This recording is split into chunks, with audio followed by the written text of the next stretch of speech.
Hello everyone. In this 26th lecture of network theorem,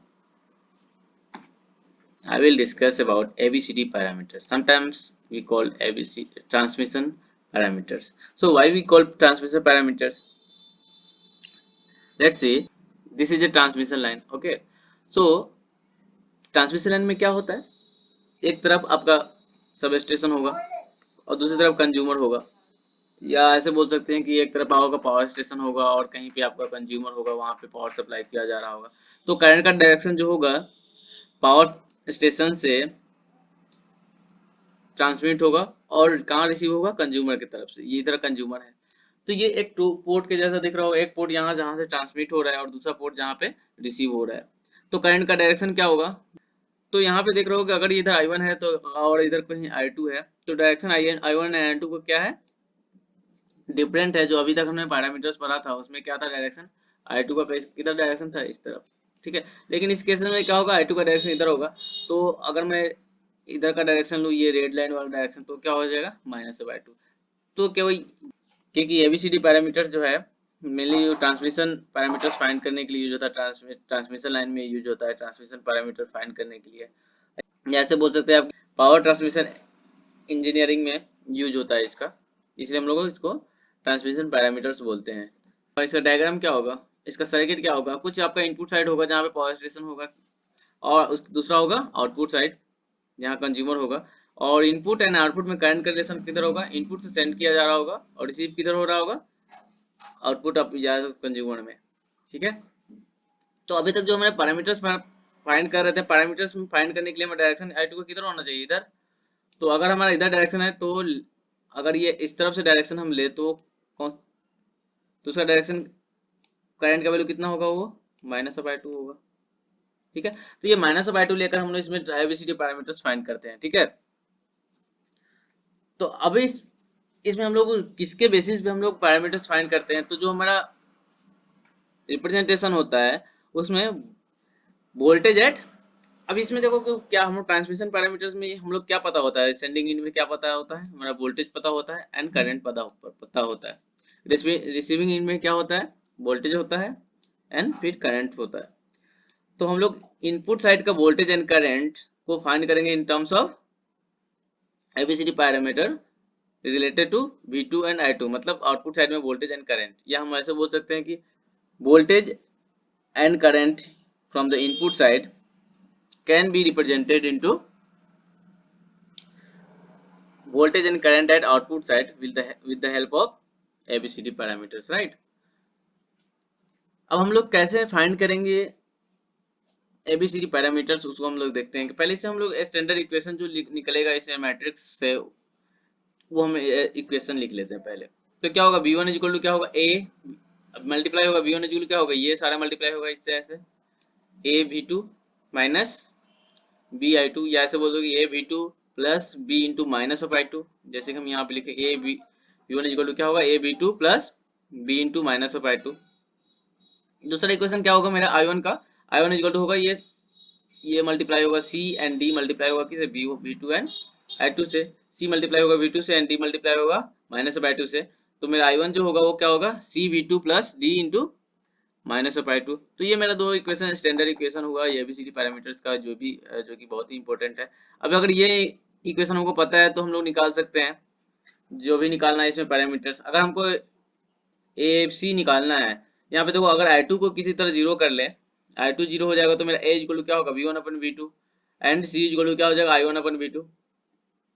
तो अगर हम पोर्ट 2 को ओपन कर ले, अगर आउटपुट पोर्ट अगर पोर्ट 2 है, इसको ओपन कर ले, जैसे मान लो यहाँ पे मैंने ये लिखा पोर्ट 2 यहाँ से ऑलरेडी ओपन है, तो पोर्ट 1 पे ये मेरा V1 है और ये I1 है।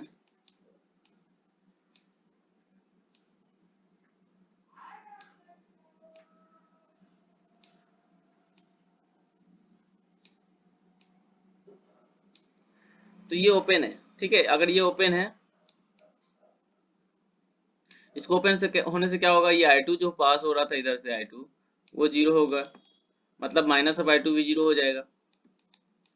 ठीक है, तो मेरा इक्वेशन जो 1 एंड 2 है वो क्या बन जाएगा, अब जो 1 एंड 2 इक्वेशन है इसमें ये B गायब हो जाएगा, मतलब ये b इंटू आई टू, ये इसका वैल्यू 0 हो जाएगा, and c into I two ये 0 हो जाएगा। क्या बचेगा?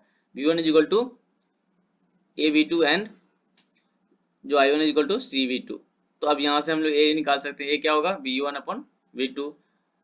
और कंडीशन क्या इंप्लाई हुआ यहाँ पे कि i2 इक्वल टू 0, तो i2 इक्वल टू 0 पे v1 अपन v2 जो होगा वो a पैरामीटर्स मेरा देगा। ठीक है, अब इसका क्या यूनिट होगा? यूनिट देखो, ये v1 अपन v2 है, अगर वोल्टेज ऊपर भी वोल्टेज नीचे भी वोल्टेज, वोल्टेज कैंसिल हो जाएगा, तो इसका कोई भी यूनिट नहीं होगा। लेकिन सिमिलरली अगर हम दूसरी तरफ बात करें कि c का क्या यूनिट होगा, देखो i1 अपन v2 है, तो ये किसका ये तो एडमिटेंस का यूनिट होता है।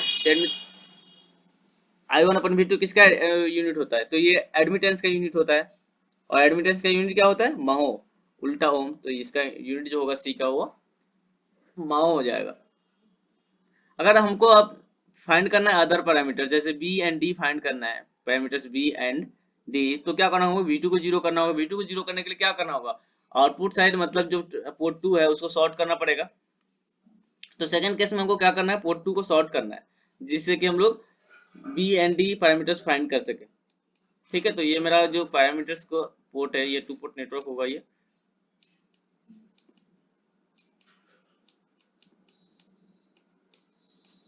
अब इस केसेस में हम लोग को शॉर्ट कर देंगे। ठीक है, और इधर से हमारे पास कर रहा है माइनस ऑफ i2।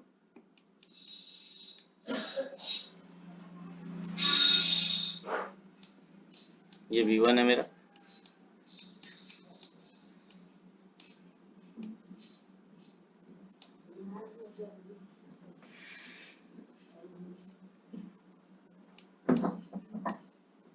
ये i1 है। तो अगर v2 मैंने आउटपुट साइड को शॉर्ट कर दिया, उससे क्या होगा? मेरा जो v2 है वो 0 हो जाएगा। v2 इक्वल टू क्या होगा? वो 0 हो जाएगा। अब इक्वेशन 1 जो है वो क्या बन जाएगा? v1 is equal to b into minus of i2, and equation 2 क्या हो जाएगा? i1 is equal to d into minus of i2।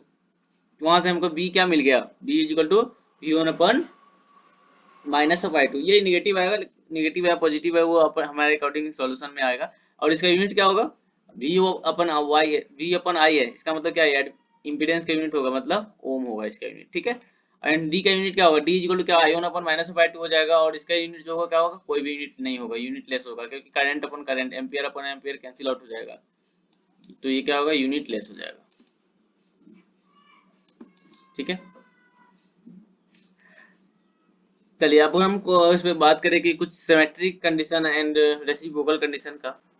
Symmetry and reciprocal अगर हमने कंडीशन फाइंड कर लिया, तो उससे हम लोग को ज्यादा कैलकुलेशन नहीं करना पड़ता है। अगर हमने किसी दो पैरामीटर्स को फाइंड किया, तो अगला दो पैरामीटर्स हमको फाइंड करने की जरूरत नहीं पड़ता, उससे हम लोग रिलेशन से निकाल लेते हैं, रिलेशन से आ जाता है मेरा। तो वो कैसे करेंगे?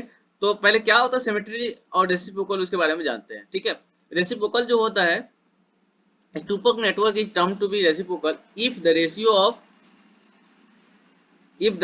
of the response variable to the excitation variable remains identical even if the position of the response and excitation in the network interchange। मतलब यह हुआ जैसे कि आपको यह बताया था रेसिप्रोकल थ्योरम। रेसिप्रोसिटी थ्योरम जैसे बोला था कि आपको एक बार सोर्स जो है इंटरचेंज कर दिया जाएगा। मान लो यहाँ पे एक सोर्स लगा हुआ है, कोई भी नेटवर्क था यहाँ पे, ठीक है, और यहाँ पे कोई भी नेटवर्क है,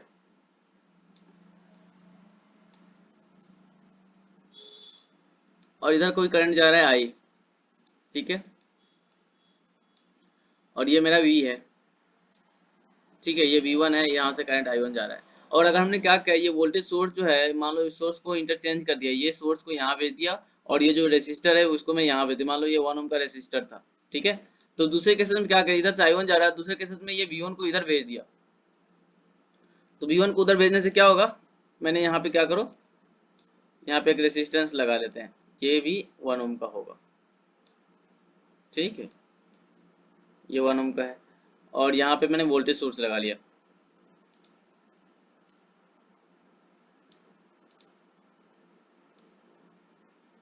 और जिसका अभी भी वोल्टेज सोर्स V1 है, ठीक है। तो ये V1 होगा, अगर यहाँ फिर से V1 होगा, तो ये जो करंट पास हो रहा हो यहाँ से, वो फिर से I1 होगा। तो इस केस में हम लोग क्या बोलते हैं?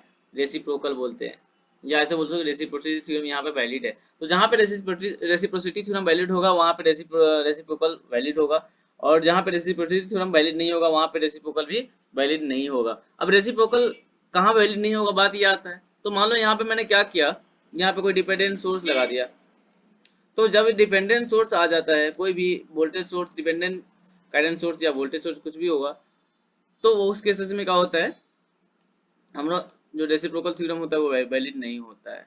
अगर ये 5 था और ये Vx मान लेता हूँ कुछ, और यहाँ पे मैंने 5Vx हो गया, ठीक है, तो इस केसेस में रेसिप्रोकल थ्योरम वैलिड नहीं होता है, ठीक है।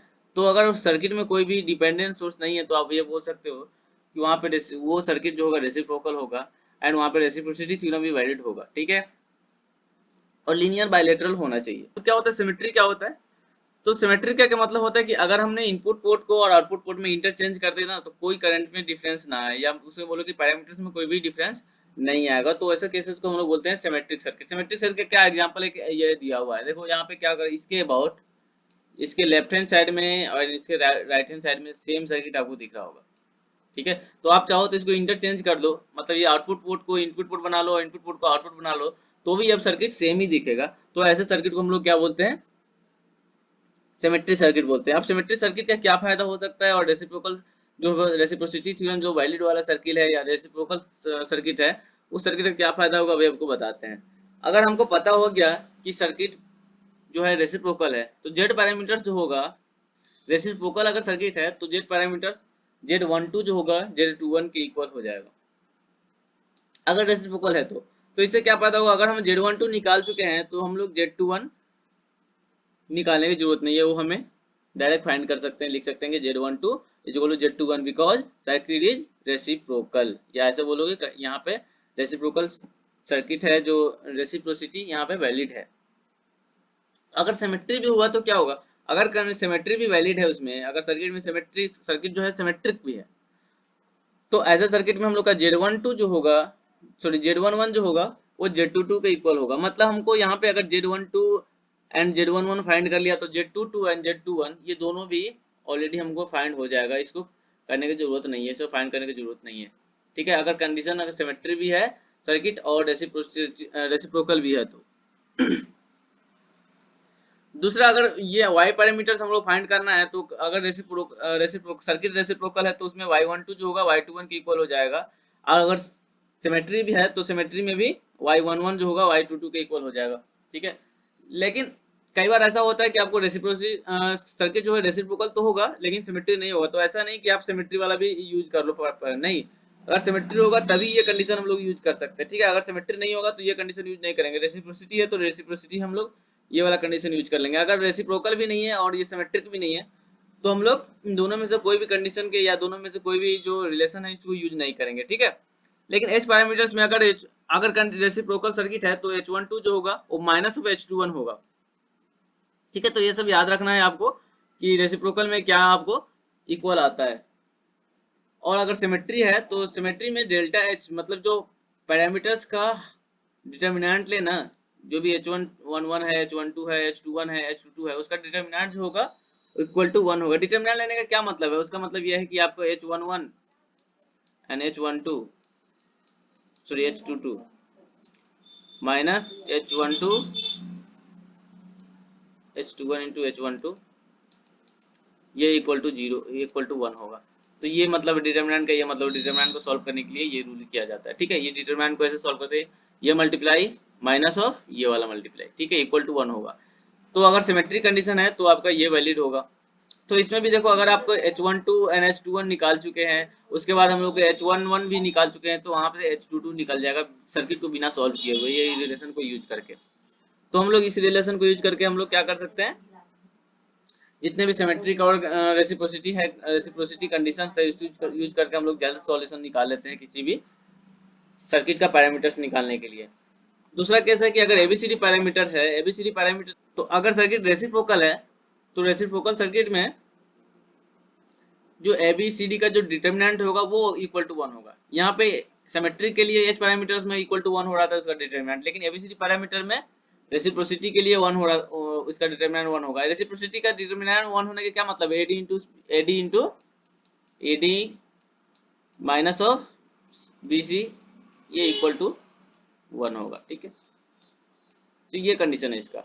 और अगर सिमेट्री भी है तो सिमेट्री अगर अगर वैलिड है किसी सर्किट में, सिमेट्री भी है सर्किट, और उसका एबीसीडी जो पैरामीटर्स होगा इज इक्वल टू डी हो जाएगा। ठीक है, तो सिमेट्री में तीन जो है सेम टाइप का होगा, जो फर्स्ट वाला पैरामीटर्स होगा लास्ट वाले पैरामीटर्स के इक्वल हो जा रहा है। H11 Z11 इक्वल टू होता है Z22 Y11 Y22 के इक्वल हो जाता है, एंड ए डी के इक्वल हो जाता है तीन कंडीशन में। लेकिन एक है एच पैरामीटर्स, उसमें सिमेट्रिक के लिए जो एच पैरामीटर्स होगा उसका डिटरमिनेंट 1 के इक्वल होता है। तो चलिए हम लोग इस पे बेस्ड भी क्वेश्चन कर लेते हैं कि अगर सिमेट्रिक और सिमेट्री भी होगा, अगर क्या सिमेट्री भी है और रेसिप्रोकल भी होगा, सिमेट्री होगा तो ऑब्वियसली और रेसिप्रोकल होगा ही होगा, नो डाउट। ठीक है, बशर्ते आपको वहां पे क्या करना है कि कोई भी डिपेंडेंट सोर्स नहीं होना चाहिए। चलिए इसमें क्वेश्चन करते हैं और क्वेश्चन से समझते हैं क्या अभी तक हमने जो भी पढ़ा है। ये कोई सर्किट दिया हुआ है, ये टू पोर्ट नेटवर्क का सर्किट है, आपको दिख रहा होगा। फाइंड करना हमको Z parameters and transmission parameters दोनों फाइंड करना। ट्रांसमिशन पैरामीटर मतलब एबीसीडी पैरामीटर्स फाइंड करना है। ठीक है, अगर हम लोग पहले जेड पैरामीटर्स फाइंड करने, तो जेड पैरामीटर्स फाइंड करने के लिए Z11 जो होता है क्या होता है, V1 अपन I1 होता है। V1 अपन I1 करने के लिए हमारा I2 कंडीशन 0 के इक्वल करना होता है, मतलब हमको पोर्ट 2 को ओपन करना है। ठीक है, तो पोर्ट 2 को मैंने ओपन कर लिया और यहाँ पोर्ट 1 पे जो V1 लगा हुआ। अब क्या करना है हमको, पहले तो I1 फाइंड करना होगा। I1 फाइंड करने के लिए मुझे क्या करना होगा, इसको ये 1 ओम है, हम लोग इक्विवेलेंस रेजिस्टेंस निकालना पड़ेगा यहाँ से। देखो इसका कोई काम नहीं है यहाँ पे, तो सर्किट जो होगा मेरा मेनली क्या हो जाएगा, ये वाला सर्किट हो जाएगा। और मान लेता हूँ यहाँ से अगर आईजेड पास हो रहा है, यहाँ से आईवाई पास हो रहा है, तो कुछ इस तरह से करंट पास कर रहा होगा, क्योंकि करंट ये 5 ओम की तरफ से तो जाएगा ही नहीं, सारा का सारा करंट किधर से जाएगा, 2 ओम की तरफ, क्योंकि इधर से तो ओपन सर्किट हो चुका है। अभी इसका इक्विवेलेंट सर्किट इक्विवेलेंट इंपीडेंस क्या होगा, ये 5 प्लस में ये की थी, ये दोनों पैरेलल में आपको दिख रहा होगा। 2 ओम एंड 3 ओम का जो पैरेलल में है उसका पैरेलल इक्विवेलेंट ले लेंगे, तो 5 plus 2 into 3 divided by 3 plus 2 मतलब 5 प्लस 6 अपन 5 आएगा, और इसका एलसीएम ले लेंगे तो 31 अपन 5 आएगा, मतलब 6.2 ओम आएगा। ठीक है, यहाँ पे जेड इक्विवेलेंट, तो I1 क्या हो जाएगा मेरा, इसमें जो रिलेशन होगा कुछ इस टाइप से होगा कि ये V1 है आपका, ठीक है, और ये आपका जेड इक्विवेलेंट है 6.2 ओम का, और ये आपका I1 है। तो रिलेशन क्या होगा, I1 is equal to Z equivalent to I1। अब जेड इक्विवेलेंट जो होगा क्या होगा, जेड इक्विवेलेंट जो होगा वो V1 अपन I1 होगा, और वही तो होता है मेरा Z11। ठीक है, तो यहाँ से Z11 फाइंड हो जाएगा V1 अपन I1 का। V1 अपन I1 का वैल्यू क्या है, जेड इक्विवेलेंट क्या है आपका 6.2, तो यहाँ पे आपका Z11 जो आ गया 6.2 ओम आ गया। ठीक है, अभी देखो ये सर्किट जो दिखा है आपको, सर्किट देखो इसके अबाउट इन ये जो लाइन है रेड लाइन, इसके लेफ्ट हैंड साइड में राइट हैंड साइड में सेम टाइप का सर्किट दिख रहा होगा, मतलब ये सिमेट्रिक सर्किट है। आप इसको चाहो तो इंटरचेंज कर लो, इनपुट साइड को अगर आउटपुट साइड मान लो, आउटपुट साइड को इनपुट साइड मान लो, तो भी आपको सर्किट में कोई डिफरेंस नहीं देगा, फिर से सर्किट ऐसा ही दिखेगा आपको। ठीक है, तो ये मतलब हम लोग बोल सकते हैं ये सिमेट्रिक सर्किट भी है। सिमेट्रिक सर्किट में एबीसीडी जेड पैरामीटर्स में क्या इक्वल होता है, सिमेट्रिक सर्किट में Z11 जो होता है, अगर सिमेट्री है तो Z11 किसके इक्वल हो जाता है, Z22 के इक्वल हो जाता है। ठीक है, तो यहाँ पे हम लोग को दूसरा Z22 फाइंड करने की जरूरत नहीं है, यहाँ से हम बोल सकते हैं कि Z22 जो भी होगा वो 6.2 ओम ही होगा। ठीक है, अब ये इसमें कोई भी जेड पैरामीटर यहाँ पे क्या दिख रहा है आपको, कोई भी डिपेंडेंट सोर्स भी नहीं दिख रहा हो, तो ये रेसिप्रोसिटी थ्योरम यहाँ पे बिल्कुल वैलिड होगा, मतलब ये सर्किट रेसिप्रोकल भी है। तो रेसिप्रोकल सर्किट में हमारा Z12 जो होगा Z21 के इक्वल हो जाएगा। तो अभी हम लोग क्या करते हैं, Z12 फाइंड करते हैं पहले, या Z21 पहले फाइंड कर लेते हैं।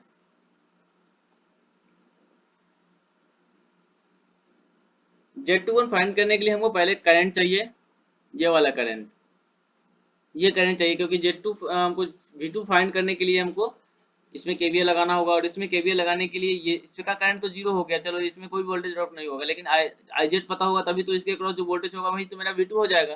तो IZ क्या होगा, IZ फाइंड करने के यहाँ पे देखो जो I होगा I1 होगा या IX होगा, उसमें हमको करंट डिवीजन रूल लगाना होगा। तो IZ क्या हो जाएगा मेरा, ये अदर ब्रांच के रेसिस्टेंस मतलब 2 डिवाइडेड बाई 2 प्लस 3, तो IZ जो होगा I1 into 2 divided by 3 plus 2 मतलब 2/5 I V2 है। तो V2 क्या होगा, V2 इक्वल टू होगा जो 5 इंटू I2, I2 तो यहाँ पे जीरो है, मतलब 5 into I2 V2 minus 5 into I2 plus plus नहीं होगा क्योंकि ये प्लस है और ये माइनस है, तो प्लस से माइनस जा रहा है तो निगेटिव होगा। 5 V2 minus 5 I2 minus 2 IX equal to 0 होगा। ये IX नहीं, एक्चुअली IZ बना रखा था। ठीक है, तो ये IZ समझ लो, ठीक है।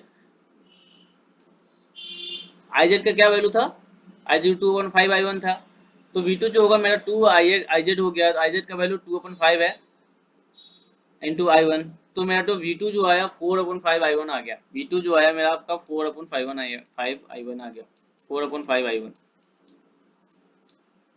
ठीक है।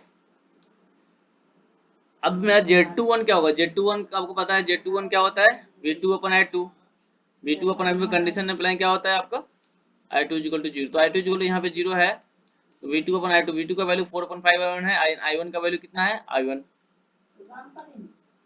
अब ये जो वैल्यू होगा किसके इक्वल होगा, 4/5 के इक्वल होगा, तो ये आएगा 0.8। तो आपको Z21 पता हो गया। अगर ये सर्किट यहाँ पे सर्किट आपको दिख रहा होगा रेसिप्रोकल भी है, तो Z12 जो होगा वो भी कितना होगा, Z21 के इक्वल होगा, और वो कितना होगा 0.8।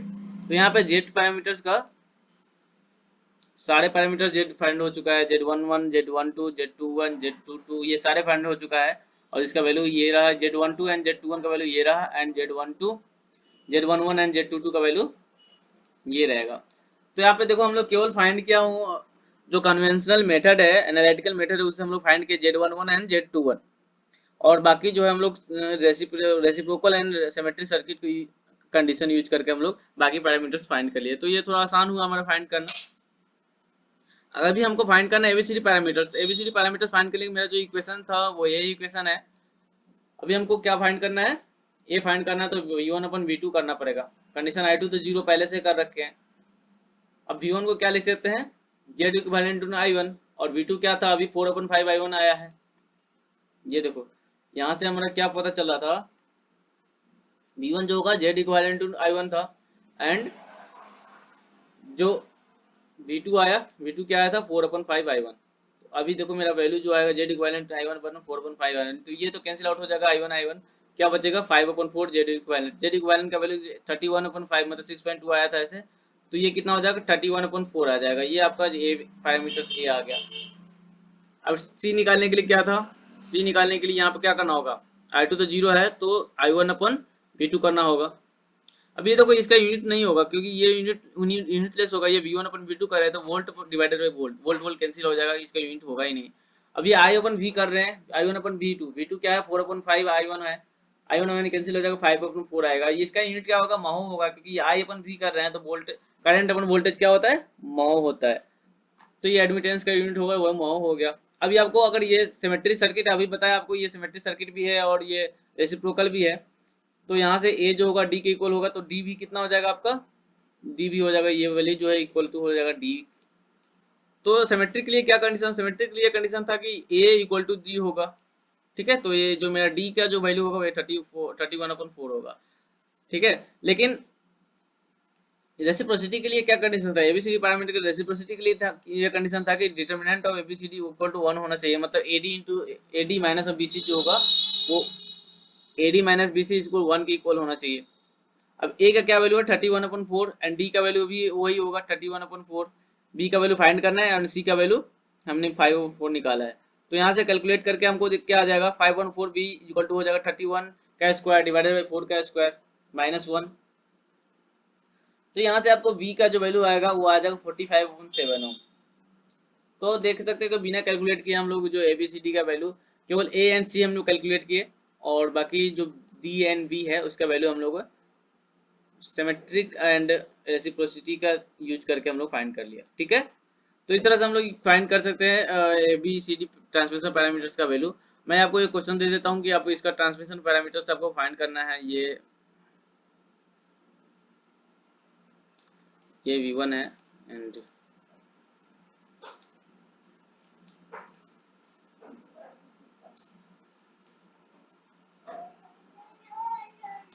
देखो, तो ये देखो ये रेसिप्रोस ये 2 ओम है, ये 3 ओम,